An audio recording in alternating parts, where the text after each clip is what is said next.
Oui, qu'est-ce que tu auras à dire à l'IA, Mhm. à ma petite fille, au niveau du lâcher-prise? Alors, lâcher prise, ce serait quoi la définition? Ce serait quoi l'opposé du lâcher prise? Le contrôle. C'est l'énervement, le contrôle, oui, Le oui, contrôle. tout à fait. Plus on veut et on a besoin d'être en contrôle. Oui. Mais est-ce qu'on l'est pas trop? Et est-ce que ces moments où on arrive à relâcher un petit peu le contrôle, est-ce que c'est pas là qu'on arrive aussi à s'épanouir? Je pense quand on cherche un mot, tu sais, quand tu as un mot sur le bout de la langue et que ça sort pas, et que tu t'énerves, tu répètes, et c'est là que tu vas sortir, tu vas faire complètement autre chose, et ça va revenir. C'est juste. Ça, c'est un exemple du lâcher prise. Quand on sort du contrôle, en fait. Et c'est ce qu'on...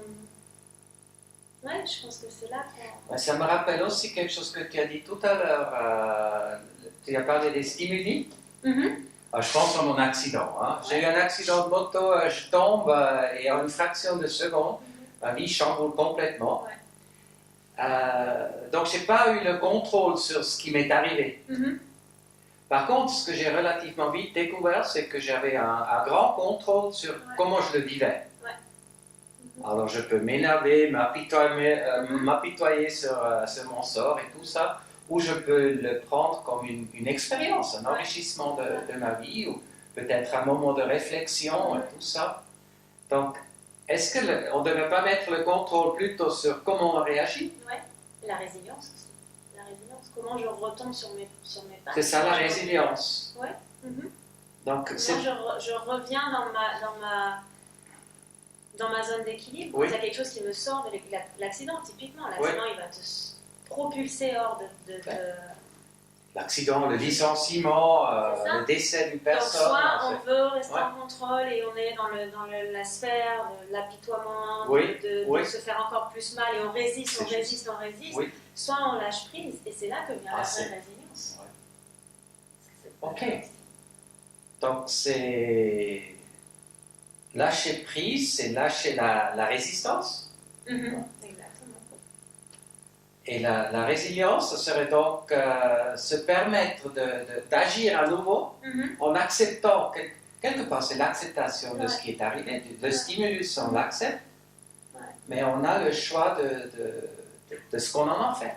Dans les enseignements de mindfulness, on mesure le stress comme proportionnel à la résistance qu'on fait contre ce stress. C'est-à-dire plus on va recevoir un stress, ça arrive à tout le monde, tout le temps. Oui. Mais plus on va résister à ce stress. Plus D'accord. on va essayer de contrôler ce stress. Oui. Et tu le vois, moi je le vois quand je donne un cours de yoga, les gens qui essayent, on se contracte, les muscles se contractent, les mâchoires se contractent. L'inverse, la personne qui va laisser aller, elle va...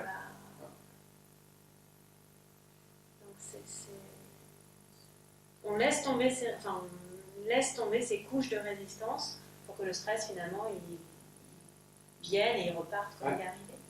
Alors, ce que tu dis là sur le lâcher prise, quelque part, ça nous ramène sur le vivre consciemment, sur le vivre ici et maintenant. C'est le stimulus, c'est dans le passé. Je peux de toute façon plus le changer. L'exemple de l'accident, il a eu lieu. Dans le présent, je peux changer mon attitude, où je mets mon énergie. Et ça, finalement, tu dis, ça c'est la base de la résilience, de la force en nous que nous avons, qui est orientée, qu'est-ce que je peux faire maintenant, voire peut-être à l'avenir. Résilience et plasticité aussi, finalement plasticité, à l'inverse de rigidité. Ok. On est cette plasticité dans le sens souplesse. Souplesse intellectuelle, ouverture d'esprit, open-mindedness. Ça me plaît. Et pas open-mindedness. Mais voilà, c'est ça. Et on revient encore une fois à ce conditionnement de ce qu'on attend de nous, encore une fois dans un modèle de société. Si on se conforme à ça ou si on inculque ça à nos enfants, de se conformer à ce qu'on attend dans la société, du coup, on est dans cette rigidité intellectuelle, on est dans ce modèle rigide où on doit suivre ce chemin sans sortir du sentier. Or, c'est quand on va sortir du sentier battu, c'est quand on sort de la zone de confort qu'on va découvrir C'est des juste, choses. mais là, pour certains, c'est aussi un énorme stress que vont penser les gens de Oui, moi, bien je ne me sûr, confonds bien pas, sûr. est-ce que je fais juste? Bien sûr.